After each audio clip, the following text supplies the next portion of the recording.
નમસ્કાર, ટીવી9 સમાચાર સાથે હું છું જિજ્ઞાસા। સમાચારમાં સૌથી પહેલા વાત અમદાવાદની કરવી છે કે જ્યાં વગર વરસાદે નિકોલ વિસ્તારમાં રસ્તા પર ફરી વળ્યા છે ગટરના પાણી। નિકોલના અમર જવાન સર્કલ પાસે અને ગોપાલ ચોક ખાતે ગટરના પાણીનો ભરાવો જોવા મળ્યો છે। મોંઘા ફ્લેટ લઈને પણ સ્થાનિકો ગંદકીમાં રહેવા માટે મજબૂર બન્યા છે।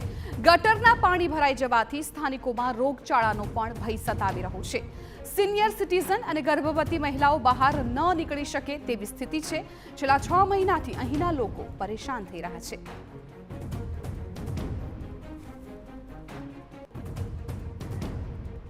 તો આપ આ દ્રશ્યો જુઓ। આ દ્રશ્યો પરથી લાગશે કે ચોમાસા દરમિયાનના આ દ્રશ્યો હશે, પરંતુ એવું નથી। ભર ઉનાળે નિકોલ વિસ્તારની જે સ્થિતિ છે આપ આ દ્રશ્યો પરથી જોઈ શકો છો। વગર વરસાદે રોડ પર પાણી ભરાઈ ગયા છે। સ્થાનિકો ખૂબ પરેશાન થઈ રહ્યા છે। જે વાહન ચાલકો છે ત્યાંથી પસાર થઈ રહ્યા છે તેમને પણ મુશ્કેલીનો સામનો કરવો પડી રહ્યો છે।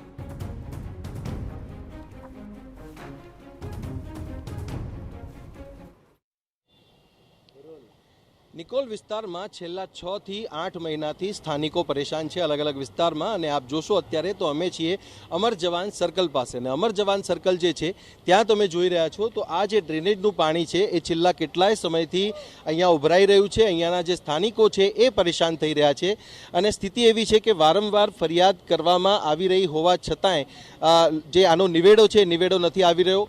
સ્થાનિકો સાથે જ આ બાબતે વાત પણ કરીશું। કઈ રીતની સમસ્યા છે અને આની પાછળના કારણો શું છે? સમસ્યા એવી છે કે આપણે અમદાવાદ મ્યુનિસિપલ કોર્પોરેશન સ્વચ્છ અભિયાનની વાત કરી રહી છે। છેલ્લા 6 મહિનાથી આ ગટરનું પાણી રોજ ભરાય છે અને પબ્લિક હેરાન થાય છે। આવવા જવામાં બી તકલીફ છે। અહીંયા લગભગ 1 થી 1.5 કરોડના મકાન આપણે રાખેલા છે। રોજ અહીંથી આવવા જવામાં તકલીફ પડે છે, હેરાન થઈએ છીએ। બાઇકો સ્લીપ ખાય છે અને નાના છોકરાઓ બી પડી જાય છે। સ્કૂલે જવા માટે રોજ હેરાન થઈ રહ્યા છે અમે અહીંયા। તમારું શું માનવું છે? ફરિયાદ કરવા તમે જાઓ છો તો એનું કંઈક તો કારણ હોવું જોઈએ ને આની પાછળ? ફરિયાદ કરીએ છીએ અમે, રેગ્યુલર એક જ જવાબ મળે છે કે પાછળનું મેઇન પમ્પિંગ સ્ટેશન ભરાયેલું છે, એના લીધે આ પ્રોબ્લેમ વારે ઘડીએ થાય છે। આનું પરમેનન્ટ સોલ્યુશન કંઈ આવતું નથી। જ્યારે અત્યારે ટેન્કર મોકલી આપે, થોડું ખાલી કરીને પછી જતા રહે। પમ્પિંગ સ્ટેશન માટે તમે વાત કરી તો શું કહે છે એ લોકો કહે છે ટાઈમ લાગશે એમ।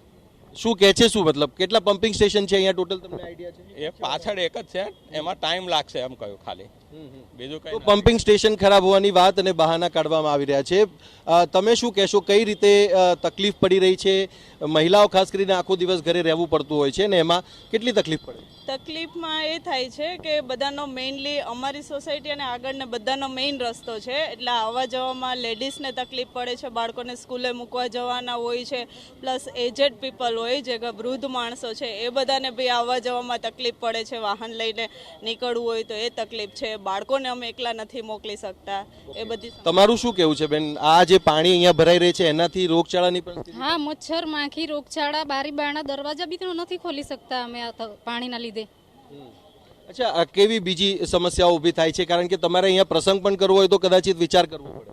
હા, પ્રસંગ કરવો હોય તો પણ અહીંયા આટલી ગંદી સ્મેલ આવે છે, પાણી ભરાયેલું હોય છે, તો મહેમાનો પણ કેવી રીતે આવી શકે? એટલે એના માટે પણ બહુ તકલીફ છે। ફરિયાદ કરો છો તો એનો જવાબ શું મળે છે? હજુ ઘણી વાર લાગશે એવું કહે છે। આનું કોઈ સોલ્યુશન આવે એમ લાગતું નથી અમને। તો સ્થિતિ તમે જુઓ કે આટલા સમયથી ફરિયાદો, પરંતુ એનું નિવારણ ક્યારે, એની કોઈ જે છે એ આશ્વાસન ફક્ત મળે છે, પરંતુ એનું કોઈ ચોક્કસ નિરાકરણ ક્યારે આવશે એ બાબતની જે ખાતરી છે ખાતરી લોકોને નથી મળી રહી। આ એક વિસ્તારની વાત કરી છે અમે જ્યાં લોકો પરેશાન છે અને છેલ્લા કેટલાય સમયથી આ પ્રકારની પરિસ્થિતિ છે। ઘરથી બહાર નીકળવું હોય તો પણ વિચાર કરવો પડે, બાળકો બહાર ન નીકળી શકે, સિનિયર સિટીઝન્સ ન નીકળી શકે, અને અહીંયા અકસ્માતોનો ભય પણ સ્થાનિકોને રહેલો છે। કેમેરામેન મનીષ ત્રિવેદી સાથે સચિન પાટીલ, ટીવી9। અને હવે એ નિકોલ વિસ્તારના બંને દ્રશ્યો આપને બતાવીએ। એક દ્રશ્ય છે અમર જવાન સર્કલનું અને બીજું દ્રશ્ય છે ગોપાલ ચોક ખાતેનું। જુઓ કઈ રીતે વગર વરસાદે પણ અહીંના લોકોને ચોમાસાનો અહેસાસ થઈ રહ્યો છે। કઈ રીતે તેઓ ગટરના ગંધાતા પાણી વચ્ચેથી પસાર થવા મજબૂર બન્યા છે। તો આ બંને દ્રશ્યો આપ જોઈ શકો છો। બંને જગ્યાએ સ્થિતિ એક સરખી છે અને લોકોની મુશ્કેલી પણ એક જ સરખી છે, કેમ કે ભર ઉનાળે રસ્તા પર આ રીતે પાણી જોવા મળી રહ્યું છે, જેના કારણે લોકોને હાલાકીનો સામનો કરવો પડી રહ્યો છે। એક તરફ ઘણા એવા વિસ્તારો છે કે જ્યાં શુદ્ધ પીવાનું પાણી નથી મળી રહ્યું, બીજી તરફ નિકોલના બંને વિસ્તાર ગોપાલ ચોક અને અન્ય વિસ્તાર કે જ્યાં લોકો અત્યારે હાલાકીનો સામનો કરી રહ્યા છે કેમ કે રસ્તા પર પાણી ભરાઈ ગયા છે।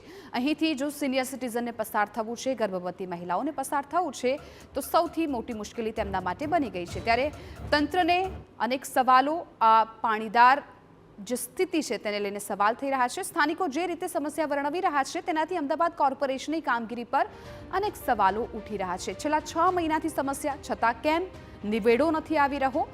વણ ઉકેલી સમસ્યાને કારણે ઉકેલશે કોર્પોરેશનના સત્તાધીશો? તે પણ એક સવાલ થઈ રહ્યો છે। કેમ કોર્પોરેશને તેમની સમસ્યા ઉકેલવામાં રસ નથી? કેમ કે છેલ્લા 6 મહિનાથી આ જ સ્થિતિ છે, પરંતુ ત્યાંના સ્થાનિકોને કોઈ પણ સમસ્યાનું નિરાકરણ નથી મળી રહ્યું। ક્યાં સુધી આ રીતે ગટરના પાણી વચ્ચે લોકો જીવશે? શું આ માટે ટેક્સ ભરે છે સ્થાનિકો? સ્થાનિકોની સમસ્યાનું સમાધાન ક્યારે આવશે? ગટરના પાણીની સજાથી ક્યારે મળશે લોકોને મુક્તિ?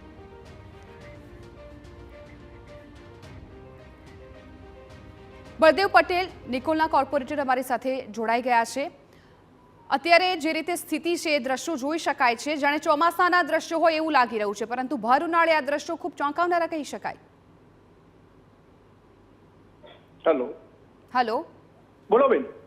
અત્યારે જે સ્થિતિ અત્યારે નિકોલની બળદેવભાઈ દેખાઈ રહી છે, દ્રશ્યો પરથી તો એવું લાગે છે કે જાણે ચોમાસું છે, પણ ભર ઉનાળે લોકોને આટલી હાલાકી પડી રહી છે કે ગટરના ગંદા પાણીમાંથી તેમને પસાર થવું પડે છે।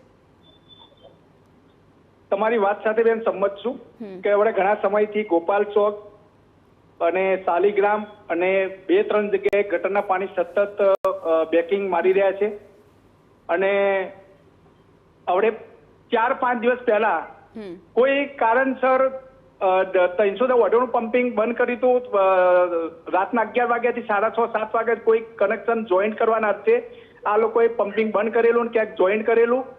તો એના પછી સતત ગોપાલ ચોક અને નિકોલના વિસ્તારની અંદર ડેનેજનું પાણી સતત બેકિંગ થઈ રહ્યું છે અને પાણી ખૂબ રસ્તાઓની અંદર ભરાઈ ગયા છે। બળદેવભાઈ, તમે કોર્પોરેટર છો, આટલા સમયથી ત્યાં તમે કામગીરી કરતા હોવ છો, તમને શું લાગે છે કે આ જે સમસ્યા છે એનું સમાધાન કેટલા સમયમાં થઈ શકે? કેમ કે છેલ્લા 6 મહિનાથી સ્થાનિકો પરેશાન છે, હજુ સુધી કોઈ નિરાકરણ નથી આવ્યું। ઘણા સમયથી ડેનેજનું પાણી ગોપાલ ચોક અથવા તો સુરભી અથવા તો શાલિગ્રામ દરેક જગ્યાએ ડેનેજનું પાણી બેકિંગની સમસ્યા ઘણા સમયથી રહી છે। ભૂતકાળની વાત કરું, 2 મહિના 2 વર્ષ 1.5 વર્ષ પહેલાની વાત કરું તો જે અમારું આ ગોપાલ ચોકનું જે પાણી છે આ વિસ્તારનું પાણી, આ ભાગ નીચાણવાળો ભાગ છે અને આ પાણી કેનાલની અંદર જતું હતું, પરંતુ કેનાલ ડેવલપના કારણે આજે જે આ પાણી જે કેનાલની અંદર જતું હતું એ રોકવામાં આવેલું છે, પરંતુ આ પાણી હાલ 310 વોટર પમ્પિંગ સ્ટેશનમાં જાય છે અને પરંતુ આ ઘણા આ 4-5 દિવસ પછી કંઈક જે ડેરેજ પમ્પિંગ સ્ટેશન બંધ કરવામાં આવ્યું, ક્યાંક જોઈન્ટ કરવામાં આવ્યું, આગળ કોઈ ખોદકામ કરવામાં આવ્યું હતું, એના પછી પરિસ્થિતિ ઘણી ગંભીર બની છે અને સતત ગોપાલ ચોકની અંદર ડેનેજનું પાણી આવી રહ્યું છે। પરંતુ એટલે બળદેવભાઈ, આપ સ્વીકારી તો રહ્યા છો કે સ્થિતિ ત્યાં ખૂબ ખરાબ છે, ઘણા સમયથી સ્થાનિકો ત્યાં પરેશાન થઈ રહ્યા છે। શું તમારા સુધી કોઈ સ્થાનિક આ રાવ લઈને આવ્યું છે? તમે એ ફરિયાદ આગળ ક્યારે પહોંચાડી છે? આ ફરિયાદ તો વારંવાર રજૂઆત કરેલી છે। આપણે 2 દિવસ પહેલા બધા સ્થાનિકો અને દુકાનવાળા અને સોસાયટી વાળા આપણે ધારાસભ્યને કાર્યાલય આવેલા, ત્યાં આની ચર્ચા કરેલી, એટલે એમને બી 10-15 દિવસનું આશ્વાસન આપેલું કે આ કામ એક છે આપણે ગોપાલ ચોક થી જીવન બળદેવભાઈ, આપ અમારી સાથે જોડાયેલા રહેજો। Standing committee chairman Devang Dani અમારી સાથે જોડાઈ ગયા છે। દેવાંગભાઈ, અત્યારે જ કોર્પોરેટર સાથે પણ વાત થઈ રહી છે, તેઓ ખુદ સ્વીકારી રહ્યા છે કે છેલ્લા ઘણા સમયથી આ સ્થિતિ છે, તો સવાલ એ થાય તો પછી સમસ્યાનું નિરાકરણ કેમ નથી આવી રહ્યું? ગોપાલ ચોકની અંદર જે સમસ્યા ચાલી રહી છે ત્યાં આગળ રાઇઝિંગ લાઈન નાખવાનું કામ ચાલુ છે। વર્ષો જૂનો 2 પમ્પિંગ સ્ટેશનનો પ્રોબ્લેમ હતો અને હાલ ખારીકટનું પણ કામ ચાલી રહ્યું છે। લગભગ 2 દિવસની અંદર આ સમસ્યા રાઇઝિંગ લાઈન નખાશે એટલે તરત જ આ સમસ્યાનું અંત આવી જશે। 1-2 દાડાનો આ પ્રશ્ન છે, કાયમી ધોરણે આ ઉકેલ લાવવા તરફ જઈ રહ્યા છે। એટલે દેવાંગભાઈ, તમે એ ચોક્કસ સમય કહી શકો કે કેટલા દિવસની અંદર? કેમ કે 6 મહિનાથી સ્થાનિકો આ જ સ્થિતિમાં રહી રહ્યા છે। રાઇઝિંગ લાઈનનું કામ 3 દિવસની અંદર લગભગ પૂરું થઈ જવાનું છે અને એને આધારે આપણે વાત કરીએ કે ગોપાલ ચોક નિકોલનો પ્રશ્ન છે, ત્યાંના અમારા સ્થાનિક કાઉન્સિલરની પણ રજૂઆત મળી હતી, ધારાસભ્યની પણ મળી હતી, એને આધારે લોંગ ટર્મ ઉકેલ માટે આ કાયમી નિરાકરણ આ પ્રશ્નોનો આવશે। એટલે નિકોલ વાસીઓ છે, શું અત્યારે તમારી વાત પરથી એ સમજે કે 3 દિવસ પછી આ રોડ રસ્તા છે એકદમ નોર્મલ થઈ જશે, તેઓ જે નોર્મલ લાઈફ છે જીવી શકશે? કેમ કે અત્યારે ત્યાંથી પસાર થવું મુશ્કેલ છે। આ સમસ્યાનો લગભગ કાયમી ધોરણે એનો ઉકેલ લાવવા તરફ જઈ રહ્યા છે. લગભગ દેવાંગભાઈ, એટલે તો પછી એવું બની શકે કે જે 6 મહિનાથી ના. સ્થિતિ ચાલી રહી છે કદાચ આગળ પણ એ જ સ્થિતિ રહેશે. જે પરિસ્થિતિ હતી આજે પરિસ્થિતિ છે, આ રાઇઝિંગ લાઈન નાખવાથી આ સમસ્યાનો અંત આવી જશે. દેવાંગભાઈ, કોર્પોરેટર સાથે પણ વાત થઈ, એમનું પણ કહેવું છે કે ઘણા સમયથી આ સ્થિતિ છે, સ્થાનિકો તેમના સુધી રાવ લઈને આવે છે અને તેમણે આ વાતને આગળ પણ પહોંચાડી, તો પછી નિરાકરણ નથી આવતું. 6 મહિના થઈ ગયા. અત્યારે તમે જે વાત કહી રહ્યા છો 2-3 દિવસની અંદર લગભગ થઈ જશે, એ લગભગ કદાચ શરૂઆતના દિવસોમાં થઈ ગયું હોત તો અત્યારે આ સમસ્યા તેમને ના ભોગવવી પડી હોત.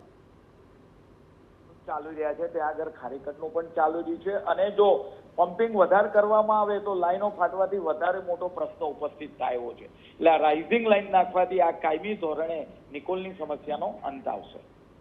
ઠીક છે દેવાંગભાઈ, આભાર અમારી સાથે વાતચીત કરવા બદલ. તો હવે અત્યારે જે રીતે સ્ટેન્ડિંગ કમિટીના ચેરમેન પણ કહી રહ્યા છે કે લગભગ 3 થી 4 દિવસની અંદર આ સમસ્યાથી સ્થાનિકોને મુક્તિ મળી શકે છે, પરંતુ હવે જોવાનું એ રહ્યું કે આ 3 દિવસમાં શું નિકોલવાસીઓને આ સમસ્યાથી રાહત મળે છે કે કેમ. કેમ કે છેલ્લા 6 મહિનાથી આ જ સ્થિતિમાં ત્યાંના જે લોકો છે એ રહી રહ્યા છે, પરેશાનીનો સામનો કરી રહ્યા છે. ત્યારે હવે 3 દિવસ બાદ જોવાનું રહ્યું કે નિકોલની સ્થિતિ શું રહેવાની છે.